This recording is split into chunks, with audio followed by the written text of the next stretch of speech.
Ad inizio film vediamo un ragazzo passeggiare da solo durante la notte. Ad un tratto una macchina fa inversione di marcia iniziando a seguirlo. Spaventato, il ragazzo si gira ed inizia a camminare dalla parte opposta. Non appena si guarda indietro si accorge che la macchina ora è parcheggiata con la portiera aperta e pochi istanti dopo viene attaccato da un uomo che indossa un casco medievale. L'aggressore, dopo averlo stordito, lo carica nel bagagliaio. Nella scena successiva vediamo che Rose sta comprando la colazione al suo compagno Chris, che nel frattempo è a casa che si sta facendo la barba. Quando poco dopo lo raggiunge, capiamo che quel weekend Chris conoscerà per la prima volta i genitori di lei ed è nervoso per il fatto che Rose non li abbia ancora informati che lui è nero. Rose lo assicura che i suoi genitori non sono razzisti e per tranquillizzarlo gli confida che il padre, se avesse potuto, avrebbe votato Obama per la terza volta. In macchina più tardi, Chris chiama il suo amico Rod e lo ringrazia per prendersi cura del suo cane durante quel fine settimana. Arrivati a destinazione, i genitori di Rose li accolgono calorosamente. Chris sembra subito sollevato che non si sia creato alcun imbarazzo. Scopriamo che il padre Dean è un rinomato neurochirurgo, mentre la madre Missy è una psichiatra. Dopo una breve e simpatica chiacchierata, Dean porta Chris a fare un tour della casa. Mostrandogli alcune foto, scopriamo che Rose ha un fratello di nome Jeremy, che seguendo le orme del padre sta attualmente studiando medicina. Entrati in cucina, conosce la domestica Georgina e poco dopo, usciti in giardino, incontrano anche Walter e il loro tuttofare. Chris sembra percepire qualcosa di strano nei loro volti, ma i suoi pensieri sono interrotti da Dean che gli dice di sapere a cosa sta pensando. Ammette che una famiglia bianca e benestante con la servitù nera è il più classico dei cliché, ma la realtà è che entrambi erano stati assunti per assistere i suoi anziani genitori. In seguito alla loro morte non se la sono sentita di licenziarli e hanno offerto loro un lavoro come aiutanti. Più tardi si ritrovano per bere del tè freddo e Dean, notando il nervosismo di Chris, gli chiede se sia un fumatore. Chris conferma di esserlo, ma lo assicura che sta cercando di smettere. Il padre di Rose gli rivela che anche lui era un tabagista, ma grazie ad un trattamento di ipnosi della moglie, ora la sola vista di una sigaretta gli fa venire da vomitare. Dean gli informa che domani hanno organizzato una rimpatriata con dei vecchi amici a casa loro e Rose si lamenta con i genitori per non averla avvisata. Proprio in quel momento Georgina si presenta per rabboccare i loro bicchieri. Ad un tratto la donna ha un leggero malore e Missy la invita a prendersi una pausa e ad andarsi a riposare. Quella sera Chris fa la conoscenza del fratello di Rose. Jeremy, durante la cena, finisce per bere qualche bicchiere di troppo e dopo un po' comincia a condividere episodi del passato sugli ex ragazzi della sorella. Dean ad un tratto gli chiede quale sia il suo sport preferito. Quando Chris gli risponde che è la pallacanestro, Jeremy gli dice che considerata la sua struttura genetica dovrebbe dedicarsi alle MMA, in poche parole lo sport più violento che esista. Quando poco dopo Missy va a prendere il dolce in cucina, si intravede per un attimo Georgina e ancora una volta Chris nota la strana espressione del suo volto. Più tardi in camera Rose si scusa con lui per il comportamento del fratello, ma Chris le dice di non preoccuparsi. Quella notte tuttavia fa fatica a dormire e per provare a rilassarsi esce fuori di nascosto a fumare una sigaretta. Ad un tratto, mentre è in giardino, nota che qualcuno sta correndo a tutta velocità verso di lui. Non appena si avvicina, riconosce che è Walter. L'uomo, schivandolo di poco, prosegue nella sua corsa prendendo un'altra direzione. Girandosi verso la casa, poi nota Georgina alla finestra. La donna in realtà non sta guardando fuori, ma sta semplicemente osservando la sua immagine riflessa nel vetro. Confuso dalla situazione, Chris torna velocemente dentro, ma viene sorpreso dalla madre di Rose seduta in salotto. Missy lo invita ad unirsi a lei e si offre di aiutarlo a liberarsi da quel disgustoso vizio del fumo. La donna inizia a fargli alcune domande riguardo la sua infanzia e molto lentamente comincia a girare il cucchiaino nella sua tazza facendolo tintinnare sui bordi. Chris, che ha perso entrambi i genitori quando era piccolo, nonostante le dica di non sentirsi a suo agio, un po' alla volta inizia a risponderle.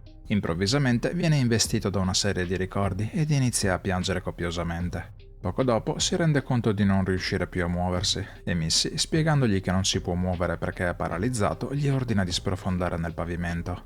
Chris inizia lentamente a cadere nel vuoto, vedendo l'immagine della donna allontanarsi sempre di più da lui. Qualche istante dopo si risveglia a letto completamente sudato. Vede che Rose è sotto la doccia e controllando il telefono nota che è disconnesso dal cavo dell'alimentazione. Più tardi, Chris dice a Rose di essere abbastanza sicuro che sua madre quella notte lo abbia ipnotizzato e che adesso solo l'idea di una sigaretta gli fa venire da vomitare. Rose, imbarazzata per il comportamento della madre, si scusa con lui. Poco dopo nota che gli invitati per la rimpatriata stanno iniziando ad arrivare. Chris un po' alla volta viene presentato a tutti quanti e nota che la maggior parte degli ospiti sono coppie di anziani benestanti. Con suo stupore viene sommerso di domande inappropriate riguardanti le sue prestazioni atletiche e sessuali. Sentendosi a disagio, dopo un po' si defila e incontra un famoso commerciante d'arte cieco di nome Jim Hudson. Incuriosito, Chris gli chiede come faccia a svolgere il suo lavoro nelle sue condizioni e Jim gli spiega di avere un ottimo assistente che gli descrive le opere nel minimo dettaglio. Con sua sorpresa, Jim afferma di conoscere bene Chris e le sue fotografie e, complimentandosi per il suo lavoro, gli confida che gli piacerebbe davvero avere i suoi occhi. Più tardi, Chris nota che tra gli invitati c'è un altro ragazzo afroamericano e scopriamo che è lo stesso ragazzo visto ad inizio film mentre veniva rapito. Dopo essersi presentato, scopre che il suo nome è Logan. Chris nota subito che il ragazzo ha un modo di fare estremamente rigido e innaturale, molto simile a quello di Georgina e Walter. Poco dopo vengono raggiunti dalla sua compagna che interrompe la loro conversazione. Chris decide di chiamare il suo amico Rod e rientra a casa per andare a recuperare il telefono in camera. Non appena sale le scale, vediamo che tutti gli invitati si fanno improvvisamente silenziosi. Arrivato in camera, nota che il suo telefono è stato nuovamente scollegato.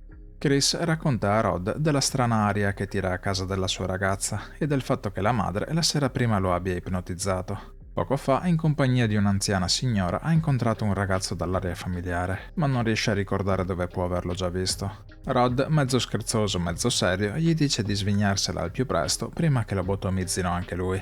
All'improvviso, Chris viene spaventato da Georgina. La domestica si scusa con lui per avergli accidentalmente disconnesso il telefono mentre faceva le pulizie. Chris le dice di non preoccuparsi perché non è successo nulla di grave. Georgina però sembra non capire le sue parole e ad un tratto inizia a ridere e piangere allo stesso tempo. Prima di andarsene lo assicura che gli Armitage trattano lei e Walter come se fossero parte della famiglia. Quando Chris poi torna fuori incontra nuovamente Logan e prova a scattargli una foto per mandarla a Rod. Il flash del telefono però ha uno strano effetto su di lui e sembra farlo momentaneamente uscire da uno stato catatonico. All'improvviso inizia a sanguinare dal naso e pochi istanti dopo si lancia contro Chris urlandogli di andarsene immediatamente da quella casa.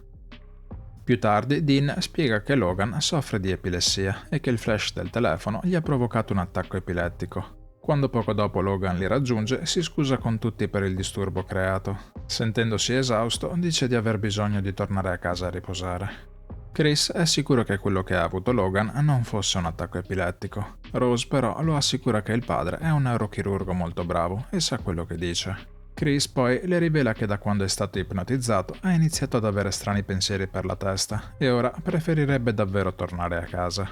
Nel frattempo vediamo che Dean ha dato il via ad un'asta e gli invitati utilizzano le cartelle del bingo per piazzare le proprie puntate. Scopriamo che il premio in palio è niente po' di meno che Chris e ad aggiudicarselo è il commerciante d'arte Jim Hudson.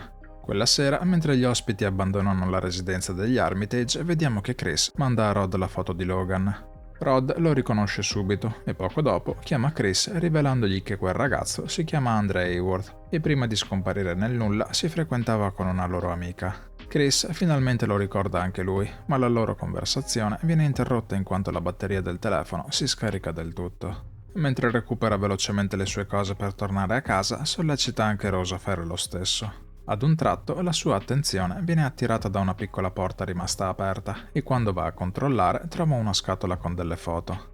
Nelle foto vede Rose in compagnia di numerosi ragazzi afroamericani e trova anche delle foto in cui Georgina e Walter sembrano avere un'espressione normale. Chris scopre di non essere il primo ragazzo nero con cui Rose ha avuto una storia. Quando Rose torna in camera gli dice che purtroppo non riesce a trovare le chiavi della macchina e Chris la invita a cercare meglio mentre portano giù i bagagli. Tuttavia, non appena scendono le scale, trovano gli altri componenti della famiglia pronti ad aspettarli, con Jeremy fermo davanti alla porta che blocca loro l'uscita. Dean e Missy gli chiedono dove stia andando così di fretta e poco dopo, mostrandogli le chiavi dell'auto, Rose gli dice che purtroppo non gliele può dare. Chris capisce che qualsiasi cosa stia succedendo, Rose ne fa chiaramente parte. Non appena prova a scappare, Missy batte 3 volte il cucchiaino sulla tazza e Chris crolla immediatamente a terra. La mattina seguente, Rod, che scopriamo essere un agente di sicurezza aeroportuale, prova a richiamare il suo amico, ma sente che il telefono è ancora staccato. Dopo aver fatto alcune ricerche, scopre che Andre è ufficialmente scomparso da 6 mesi e ora, preoccupato per l'amico, si reca dalla polizia per denunciare la cosa. Secondo Rod, la famiglia Armitage rapisce ragazzi neri per fargli il lavaggio del cervello e in seguito schiavizzarli. La sua teoria però non fa esattamente presa sugli agenti, che gli ridono semplicemente in faccia. Quando Chris si risveglia, si accorge di essere legato con delle cinghie ad una poltrona. In una vecchia televisione di fronte a lui viene riprodotto un video in cui il padre di Dean affronta il tema dell'immortalità. Poco dopo, le immagini di un cucchiaino che tintinnano su una tazza da tè gli fanno perdere nuovamente i sensi. Rod prova a richiamare Chris e con sua sorpresa, questa volta Rose risponde al telefono. La ragazza lo informa che Chris se n'è andato da un paio di giorni e non avendolo più sentito è preoccupata per lui. Rod, convinto che Rose stia mentendo, inizia a registrarla, nella speranza che in qualche modo si tradisca, ma non riuscendo ad ottenere nulla, dopo un po' rinuncia e riattacca. Quando Chris si risveglia, si rende conto che nel tentativo di liberarsi ha lacerato i braccioli della poltrona facendone uscire l'imbottitura. Qualche istante dopo, sullo schermo del televisore appare Jim Hudson con indosso un camice da ricovero. Jim gli spiega che tra poco inizieranno la procedura per trapiantare il suo cervello dentro di lui. Discuterne prima con il paziente aiuta notevolmente le probabilità di successo e per questo motivo gli spiega tutte le varie fasi del processo. Nella prima fase, Missy prepara i corpi dei donatori all'operazione sedandoli con l'ipnosi. La fase 2 prevede la preparazione mentale, un trattamento psicologico preoperatorio che è la fase in cui si trova in questo momento. Nella terza ed ultima fase, Dean, grazie alle sue geniali doti da neurochirurgo, effettua il trapianto. Jim spiega a Chris che dopo l'operazione una parte del suo cervello sarà ancora connesso al sistema nervoso, per preservare alcune connessioni fondamentali. Chris infatti sarà ancora in grado di vedere e sentire, ma la sua esistenza diventerà una sorta di passeggero del suo stesso corpo, in quanto solo Jim sarà in grado di controllare i movimenti. Poco dopo, un altro tintinnio fa nuovamente sprofondare Chris in un sonno profondo. Nel frattempo, vediamo che Jim viene trasportato da Jeremy in una sala operatoria nel seminterrato della casa. Dean informa il figlio che è arrivato il momento di andare a prendere anche il donatore. Quando poco dopo viene slegato, Chris approfitta di un momento in cui Jeremy gli dà le spalle per afferrare qualcosa e colpirlo violentemente alla testa. Scopriamo che Chris aveva utilizzato l'imbottitura della poltrona per tapparsi le orecchie.